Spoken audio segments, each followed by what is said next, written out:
சித்திரங்கோடு பகுதியில் இயங்கும் கல் குவாரிகளில் இருந்து உள்ளூர் கட்டுமான பணிகளுக்கு அதிக விலைக்கு கட்டுமான பொருட்கள் வழங்கப்படுகிறது. இதனை முறைப்படுத்த குளச்சல் எம்எல்ஏ நியூஸ் 7 தமிழ் மூலம் மாவட்ட நிர்வாகத்திடம் கோரிக்கையாக குறைந்த விலையில் கனிம பொருட்கள் கிடைக்க குழு அமைத்து நடவடிக்கை எடுக்க வேண்டுகோள் விடுத்துள்ளார். கன்னியாகுமரி மாவட்டத்தில் கல் குவாரி செயல்படுவதற்கு அனுமதி வழங்குவதில் தடை இருக்கக்கூடாது. சாதாரண மக்களும் கூலி வேலை செய்யக்கூடிய மக்களும் தொழிலாளருக்கு பாதிப்பு ஏற்படாதபடிக்கு கல் குவாரி செயல்பட வேண்டும்.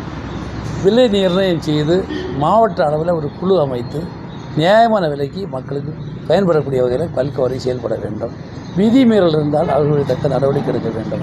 கேரளாவுக்கு தேவையில்லாமல் சட்டத்துக்கு புறம்பாக கொண்டு போகக்கூடாது என்பதை கொண்டு வர வேண்டும். சாதாரண மக்கள் கன்னியாகுமரி மாவட்டத்தில் எல்லா விதமான வளர்ச்சியை பெறுவதற்கு இது தடையாக இருக்கக்கூடாது என்பதை அனுமதி இல்லாமல் கல் குவாரி செயல்பட்டால் நம்முடைய கண்ணியமிக்க காவல்துறை அதிகாரி அந்த இடத்தை பார்வையிட்டு தவறு செய்கிறவர்கள் நடவடிக்கை எடுக்கவும், அப்படிப்பட்டவர்களுக்கு அனுமதி ரத்து செய்யவும் நடவடிக்கை எடுப்பது நல்லது. அது நான் அதை முழுமையாக ஆதரிக்கிறேன். ஆனால் இன்னும் குவாரிகள் பர்மிஷன் கொடுப்பதோ மக்களுக்கு பயன்படக்கூடிய வகையில் குவாரிகளை அடித்து கற்களை அடித்து மக்களுக்கு பகிர்ந்து கொடுப்பதே தவறில்லை என்று அப்படிப்பட்ட விதிமீறி நடக்கக்கூடிய குவாரிகள் செயல்பட்டால் அவர்கள் நடவடிக்கை எடுக்க வேண்டும். அவர்கள் நஷ்டஈடு வாங்க வேண்டும்.